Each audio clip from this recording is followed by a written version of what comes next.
Hi, welcome to the show, Constitution Then and Now. I'm broadcasting this show from the People's Republic of Massachusetts. Can you believe it? Don't know how much longer I'm going to be able to do this because we got this thing called the Fairness Doctrine coming, and I'm sure after they start seeing shows like mine and others that are out there, this is going to be the reason that they're going to use to get rid of the First Amendment.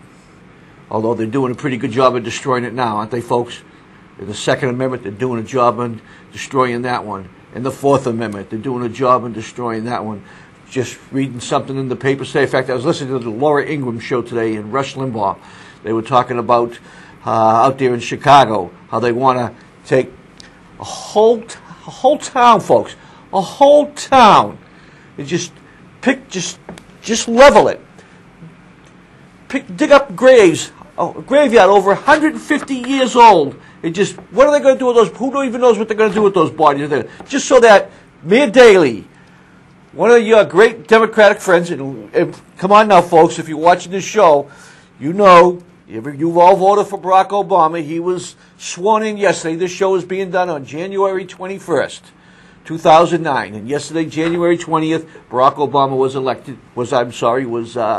sworn in as President of the United States. But what are they going to do with these bodies? They're going to just take a whole town because they want to expand the airport, O'Hare Airport in Chicago. Isn't that wonderful? Then you listen on more on the Laura Ingraham show, and they're talking about how it's really about Mayor Daley and the governor there that's going to be indicted and whatever else. They're really going to try and make a bid to get the Olympics. Anybody ever read the Fourth Amendment of the Constitution? Huh? This is just getting totally out of control.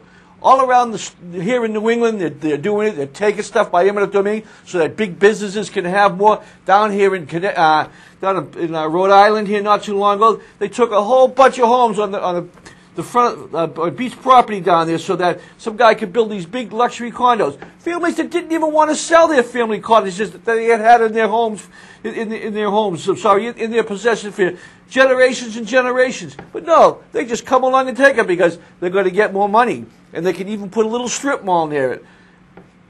We're losing our constitutional rights, folks. You know it. Don't play stupid. Don't act like the ostrich with your head in the sand. You know it. If for whatever reason you continue to vote for these people. This past election in Washington, you got just exactly what we have here in Massachusetts. You got the Democratic Party running your Congress, your Senate, and your presidency.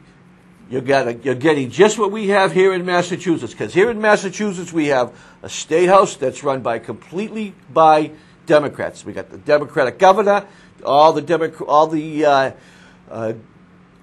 Senate is Democrat. All the House is Democrat. Everyone's a Democrat. And let me tell you a little bit about Massachusetts. Let me just tell you a little about Massachusetts and how, for some reason or other, we have the oldest Constitution in the United States. But yet, for some reason or other, there's a lot of people here that just don't understand or don't want to understand or just don't care about what the Constitution says and what our rights really are. You know, and also let me tell you, right behind me here, folks, right smack dab behind me in the next building over here is a church. Buried in that Congregational church are two presidents of the United States, John Adams and his wife, and John Quincy Adams and his wife. Of course, John Adams was a signer of the Constitution of the United States and the Declaration of Independence. Right? They're buried right there. Let me tell you a little bit something about it. As you know, in California just had it, a few other states have just done it, their gay marriage. Although my congratulations, if anybody's watching this out in California, congratulations to repealing the gay marriage law. Congratulations.